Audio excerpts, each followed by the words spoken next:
Hi folks, and welcome back to Meaningful Money.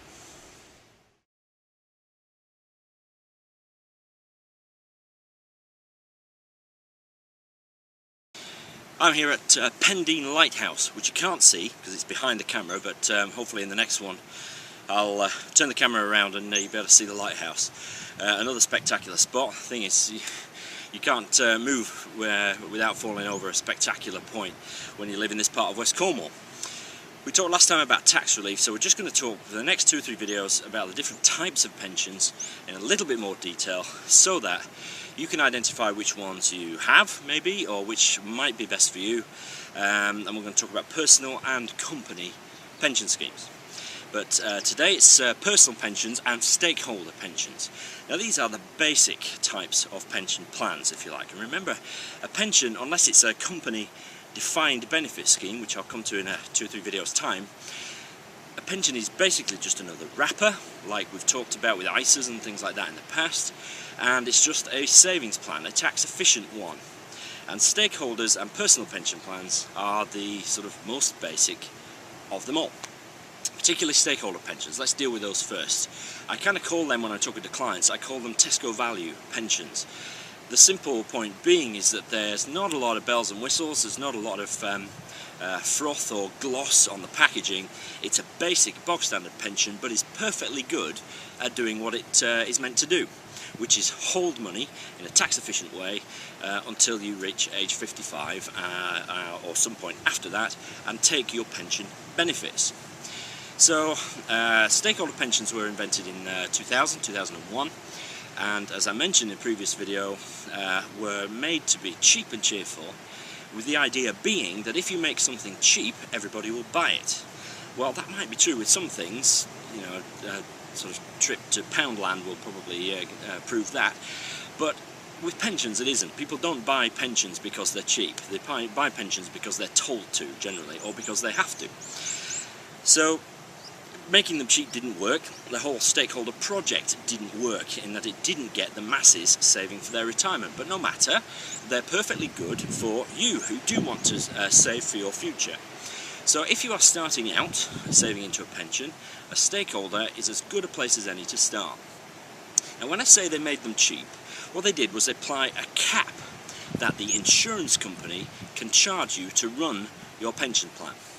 Most basic pensions, stakeholders and personal pensions, are managed and offered by insurance companies. So people like Scandia, Standard Life, Legal & General, Aviva, who used to be called Norwich Union, companies like that. Companies that you recognise, and they're insurance companies, so the same people that you might have an endowment with or a life insurance policy or something like that. And what the government of the time did was say, okay, you cannot charge more than 1.5% per year of the value of the fund for a stakeholder pension. And that's only for the first 10 years. Thereafter, you can't charge any more than 1% per year. Now that is cheap, but actually you can get them cheaper than that. That's a cap, remember, that's a maximum. And as ever, the laws of economics kick in, and where there's competition, there is price reduction. So you can get a pension, a stakeholder pension, which will cost you 0.8% a year, something like that. But wherever there is cheapness, there is compromise, and basically that comes down to a couple of factors which I'll come to in a minute.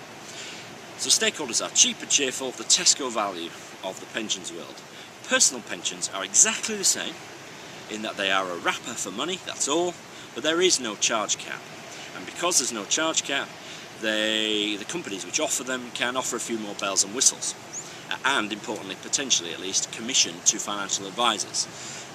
So if your financial advisor suggests you have a personal pension rather than a stakeholder, particularly if you're starting out, you want to ask why. There needs to be a good reason other than the one might pay him commission whereas the other one won't. Okay? If you want good financial advice, remember to pay a fee for it. It is worth it in the long run. So stakeholders and personal pension plans, basically the same thing, but one has a charge cap and the other does not. Here are a couple of things to consider. Firstly, where there are cost caps, there are compromises, and the first of those, particularly with stakeholder pensions, is in the fund choice available. Remember, this is a wrapper, so the pension is the box you put money in, and inside that you will have some funds. And the usual stakeholder plan will make available maybe 10 or 20 funds, pretty bog standard, ordinary funds run by the life insurance company, and to be honest, they'll probably be okay. A personal pension will offer far more choice, maybe funds run by proper fund houses, and generally, not specifically, but generally they may be a better bet in the long term. But in the outset, chances are a decent managed fund, balanced fund in a stakeholder pension will do the job if you're starting out. One of the useful things to remember, and which you might hear about when you're talking to an advisor about pensions, is something called lifestyling.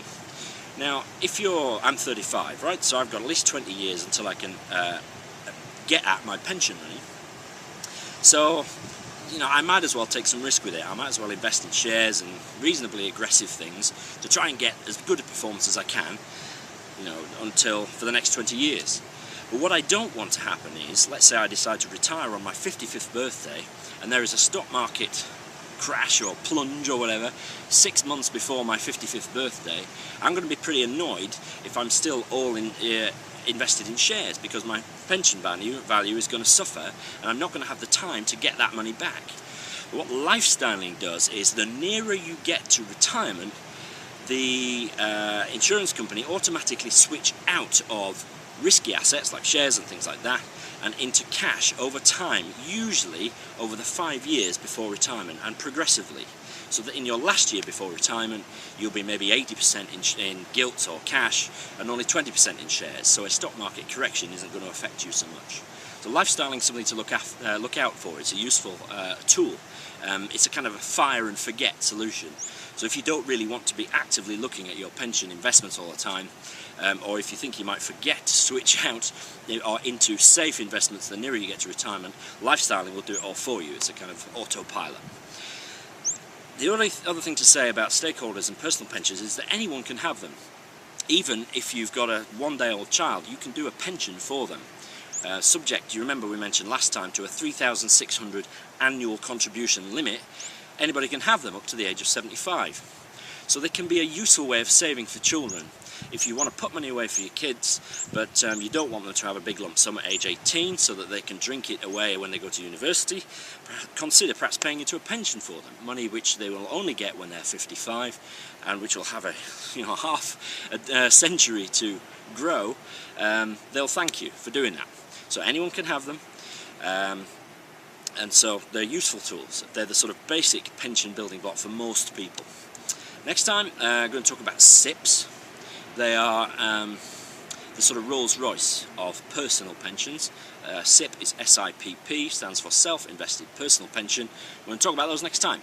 So thanks for watching, and goodbye from Pendine Lighthouse, which is behind you.